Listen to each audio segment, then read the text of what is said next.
한 주간 평안하셨습니까? 예, 만나서 반갑습니다. 네, 이 자리에 나온 여러분 정말로 반갑습니다. 미국의 한 주립대학에서 동물을 가지고 동물의 지능이 어느 정도인지 실험을 했다고 합니다. 15살, 15년 된 침팬지에게 수화를 가르쳤다고 합니다.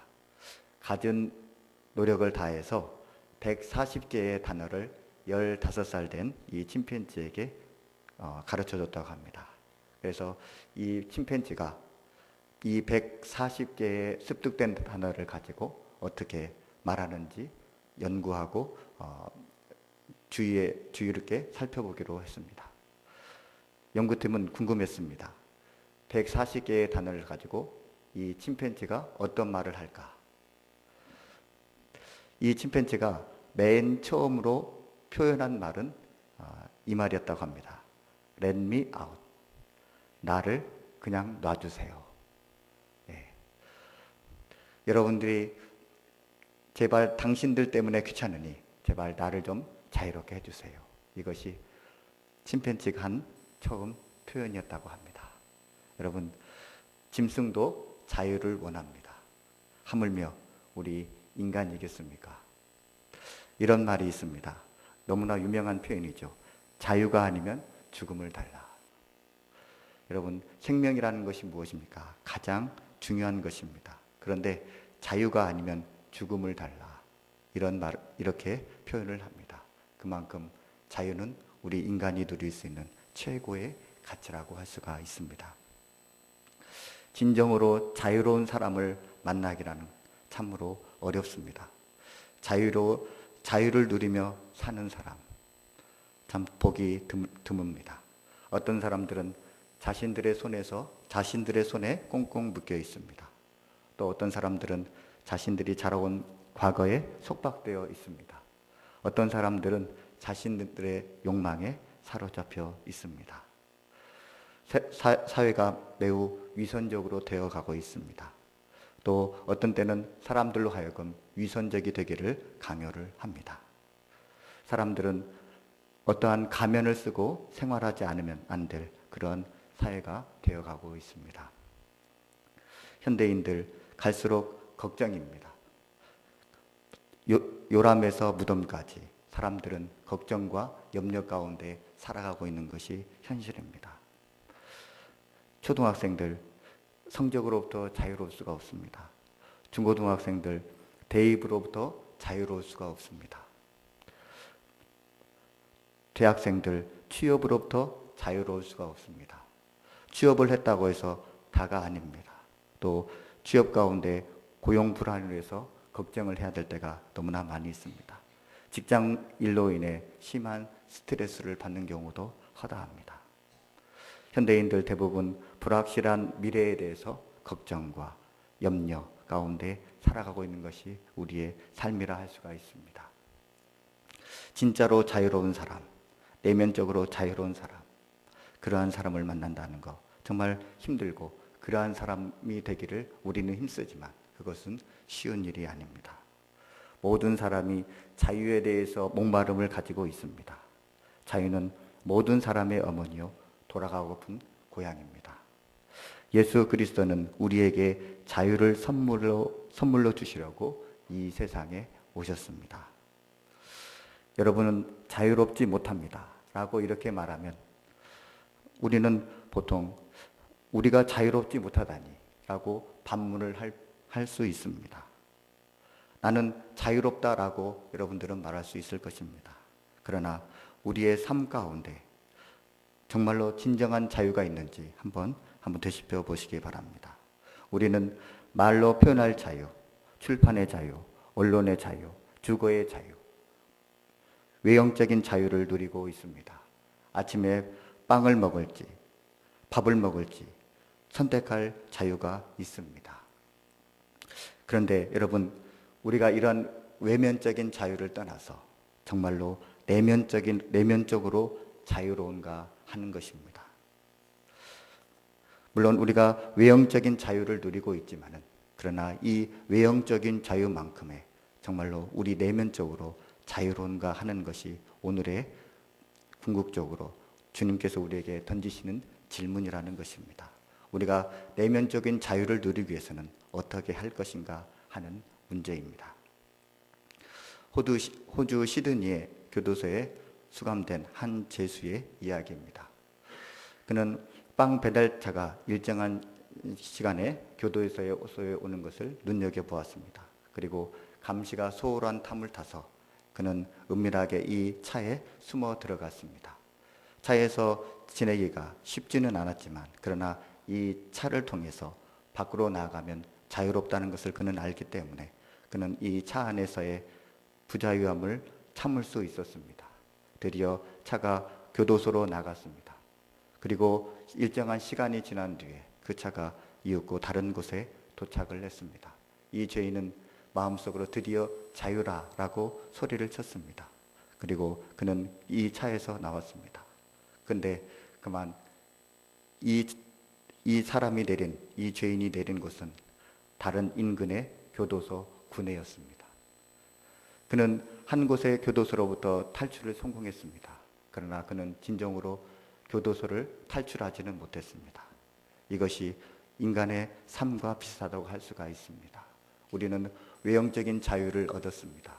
그러나 진정으로 우리는 자유를 얻지 못했습니다. 그것은 곧 또 다른 감옥, 또 다른 구속, 곧 내면적인 감옥이 우리 가운데 있기 때문에 그렇습니다. 특히 우리는 이 죄의 감옥이라는 곳에서 완전히 벗어날 수가 없습니다. 죄를 비롯한 죄의 파편들이 우리를 얽매고 우리를 부자연스럽게 만들고 있습니다. 오늘 본문 말씀에서 예수님은 일부의 유대인들과 논쟁을 벌입니다. 이들은 예수님을 죽이려는 사람들이었습니다. 유대인들은 자신을 가리켜서 아브라함의 자손이다라고 이렇게 말을 했습니다. 그들은 이 아브라함의 자손이라는 것에 대해서 굉장한 자부심을 가지고 있었습니다. 이들은 사라의 종이었던 하갈이 낳은 이스마엘의 자손이 아니라 사라가 낳은 이삭과 야곱의 계열이라는 것에 대해서 자부심을 느끼며 그것을 긍지로 가지고 살아가고 있었습니다. 이들은 예수님과 논쟁을 벌이면서 그들은 자신이 아브라함의 자손임을 예수님께 거듭해서 이야기를 하고 있습니다. 그러면서 그들은 자유인이라고 말하고 있습니다. 정치적으로 보면 그들은 로마 황제의 노예였습니다. 그들은 정치적으로 부자유한 사람들이었습니다. 이 사실을 이들이 모를 리가 없었습니다. 그들이 말하는 이 자유라고 한다는 것은 정치적인 의미에서가 아니라 곧 종교적인, 영적인, 내면적인 의미에서 그들은 자유를 말하고 있습니다. 그들은 아브라함의 자손이기 때문에 그들은 내면적으로, 영적으로, 종교적으로 그들은 자유롭다라는 것이었습니다. 그러나 이처럼 이렇게 말하는 사람들에 대해서 예수님은 그들에게 종일 수밖에 없다라고 이야기를 하고 있습니다. 주님은 말씀하십니다. 죄를 범하고 죄를 범하는 자마다 죄의 종이다 라고 말씀하십니다. 이들은 비록 아브라함의 자손들이었지만 그러나 이들 마음속에는 예수님을 죽이려는 그러한 생각이 있었습니다. 그들은 예수님을 죽이려는 그 마음가짐이 그들 속에 항상 자리 잡고 있었습니다. 예수님께서는 너희들이 정말로 아브라함의 자손이라면 너희들이 이렇게 행동할 수 없다라고 말씀하십니다. 아브라함은 그를 찾아온 3명의 손님들을 정성껏 대접을 했습니다. 진정으로 아브라함의 자손이라고 한다면 예수 그리스도를 영접할 것입니다. 진정으로 아브라함의 자손이라고 한다면 예수님을 죽이려는 마음이 없었을 것입니다. 그러나 그들에는 자신은 표면적으로 아브라함의 자손이라고 말하면서도 행동으로는 아브라함과는 정반대의 길을 가고 있었던 것입니다. 주님께서는 너희들의 아비가 곧 마귀라고 이렇게 이야기를 하고 계십니다. 그들은 마귀에 사로잡혀서 예수님이 죽기만을 바랬던 것입니다. 예수님의 보기에 그들은 종의 굴레에서 벗어나지 못했습니다. 그들은 이 죄악의 굴레에서 벗어나지 못하고 그들은 죄악에 속박되어 있었던 것입니다. 예수님은 그들을 향해서 이 죄악으로부터 벗어나는 하나의 길을 제시해 주십니다. 그것은 바로 예수 그리스도를 통해서 그들이 자유로울 수 있다라는 것입니다. 나를 통해서 너희들이 죄로부터 자유롭게 되고 영원한 자유를 누릴 수 있다라고 주님은 그들에게 말씀하고 있습니다. 유명한 탐험가 밥 배틀넷은 외국에서 많은 새들을 잡아가지고 돌아왔던 사람이었습니다. 그는 자신의 경험에 대해서 말했습니다. 한 번은 많은 새들을 잡아 사냥해서 돌아오는데 어떤 새가 유난히도 시끄럽게 떠들어대면서 새장을 발톱으로 핥히는 것이었습니다. 망망한 대양 한가운데서 그 새는 결국 도망치고 말았습니다. 미친 듯이 기뻐하며 그 새는 날아서 창공으로 사라졌습니다. 바틀렛과 그의 동료들은 그 새를 영원히 놓쳐버렸다고 생각을 했습니다. 그러나 몇 시간 후에 놀라운 광경이 펼쳐졌습니다. 그 날아갔던 새가 다시 힘이 빠진 채로 배로 돌아왔던 것입니다. 맥에 빠진 그 새는 숨을 헐떡거리며 갑판 위에 쓰러졌습니다. 그 새는 필사적으로 배를 다시 찾아왔던 것입니다. 배는 자신을 구속한 감옥이 아니라, 배는 더 이상의 감옥이 아니라 고향이었으며 깊고 끝없이 넓은 바다를 건너는 유일한 길임을 그 새는 깨달았던 것입니다. 우리가 예수 그리스도 안에서, 말씀 안에서 자유롭다고 이야기를 합니다. 이 말씀대로 산다는 것은 때로는 우리를 구속하는 것 같습니다. 그러나 예수님의 말씀이 우리를 끌고 가고 예수님 우리와 함께 할 때 우리는 대자유인으로서의 길을 살 수 있다는 것입니다. 예수님께서는 외치십니다. 너희가 내 말에 거하면 참으로 내 제자가 되고 진리를 알지니 진리가 너희를 자유롭게 하리라. 돈과 명예, 술과 약물, 여러 가지 것들이 사람들을 끌고 갑니다. 그러나 진정으로 그것들은 우리를 구속하고 얽매이게 합니다. 진정으로 우리를 자유롭게 하는 것은 바로 예수 그리스도요 그 말씀인 것입니다. 진정한 자유는 예수 그리스도께 매여 사는 그러한 삶이라고 할 수 있습니다. 나사렛 지방에서 예수님께서 왜 이 땅에 오셨는지 말씀을 하십니다. 예수님께서는 자신이 보냄을 받은 것은 갇힌 자에게 자유를 선포하기 위함이라고 말씀을 하셨습니다. 여러분, 갇힌 자가 누구입니까? 갇힌 자는 곧 우리라고 할 수가 있습니다. 여러 가지 악한 것으로부터, 해로운 것으로부터, 좋지 않은 것으로부터 종이되어 살아가는 우리를 주님께서는 해방시키기를 원하신다는 것이었습니다. 주님께서는 우리를 해방시키기를 원하십니다. 악과 재난과 해로움으로부터 무기력하게 살아가는 우리를 해방시키시고 참 자유를 누리도록 하기를 원하시고 계십니다. 그래서 주님은 말씀하십니다. 너희가 내 가르침에 꼭 붙잡힌다면 너희는 진짜로 내 제자들이다. 그러면 너희는 진리를 알게 되고 그 진리가 너희를 자유롭게 할 것이다. 너희가 내 가르침, 내 지침, 내 교훈을 붙잡고 있으면 너희가 나에 대한 헌신과 지조를 끝까지 견디어 지켜낸다면 너희가 내 계명을 순종한다면 너희가 내 가르침을 실제로 실행에 옮긴다면 너희는 진짜로 내 제자들이다.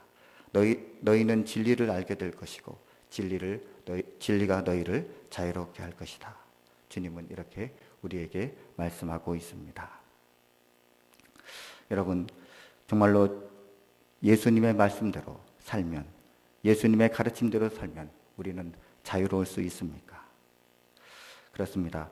예수님의 가르침대로 살면 우리는 자유를 누릴 수 있습니다.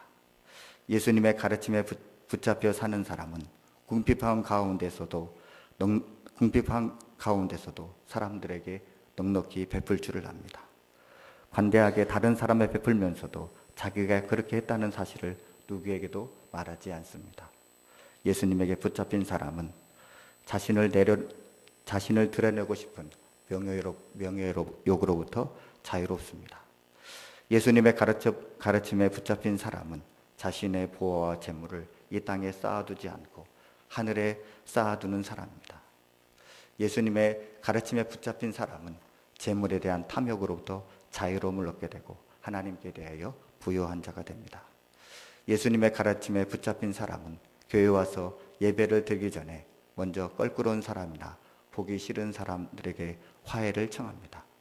예수님의 가르침에 붙잡힌 사람은 미움과 시기, 다툼으로부터 자유로운 사람입니다. 예수님의 가르침에 붙잡힌 사람은 음탕한 눈으로 다른 사람을 보지 않습니다. 누군가를 음탕한 눈으로 쳐다본다면 그것은 이미 마음으로 간음했다는 것을 알기 때문입니다. 예수님 안에서 진리 안에서 사는 사람은 음탕한 마음으로부터 자유를 얻게 되고 성결하고 거룩한 삶으로 거듭나게 됩니다. 예수님의 말씀에 붙잡힌 사람은 다른 사람의 잘못과 죄를 용서해 줄 압니다. 용서하지 않으면 하나님도 우리의 죄를 용서하지 않으신다라는 것을 그는 잘 깨닫기 때문입니다. 이처럼 진리 가운데 예수 그리스도의 가운데 사는 사람은 다른 사람에 대한 정죄와 판단으로부터 벗어나 용서와 관용 가운데 자유를 누립니다. 예수님의 말씀에 붙잡힌 사람은 공중의 새와 들판의 야생화의 삶을 모델로 삼고 있습니다. 내일 일을 걱정하지 않습니다. 곧 그리스도 가운데 사는 사람은 세상의 물질적인 염려와 걱정으로부터 자유로운 삶을 누릴 수 있는 것입니다. 예수님의 가르침은 방파제와 같습니다. 둑과 같습니다. 예수님의 가르침은 가치관의 혼란 가운데 칠흑같이 어두운 삶 가운데 우리에게 자유로움을 허락해 줍니다. 예수님의 가르침은 도덕적인 죽음과 파멸에서 우리를 안전하게 지켜주십니다. 인생에는 두 가지의 길이 있습니다. 예수님의 가르침에 순종하든지 아니면 혼란과 혼돈의 세력들 가운데 굴복하든지 두 가지일 뿐입니다. 여러분이 선택한다면 어떤 길을 선택하시겠습니까? 사랑하는 여러분, 오늘 주님께서 우리에게 말씀하십니다. 너희가 내 가르침을 붙들고 살면 너희가 진리를 알게 되고 진리가 너희를 자유롭게 하리라. 사랑하는 안양평강교회 성도 여러분, 죄로부터 자유함을 누리시기 바랍니다. 여러 가지 근심과 걱정, 내면적인 문제로부터 자유함을 누리시는 여러분 되시기 바랍니다. 우리에게 자유를 줄 수 있는 것은 바로 예수 그리스도이심을 여러분 잊지 마시기 바랍니다. 무엇보다도 예수 그리스도와 함께 예수의 말씀에 붙들려 사는 여러분 모두 되시기 바랍니다. 기도하겠습니다. 하나님 아버지 감사합니다. 이 시간 주의 말씀을 허락하여 주심을 감사드립니다. 하나님, 우리를 얽어 매는 것들이 얼마나 많은지요. 하나님, 이러한 우리를 얽어 매는 걸로부터 주님께서 우리를 자유하게 하실 줄 믿습니다. 무엇보다도 우리가 주님의 말씀을 붙들 수 있도록 인도하여 주시옵소서. 주님의 말씀을 진리이며 오직 주의 말씀이 우리를 자유롭게 할 줄 우리는 믿습니다. 주님과 함께하며 주의 말씀 가운데 함께해서 우리가 온전히 주의 제자가 되고 자유로운 삶을 누릴 수 있도록 인도하여 주시옵소서. 이 모든 말씀 예수님의 이름으로 감사하며 기도 올리옵나이다. 아멘.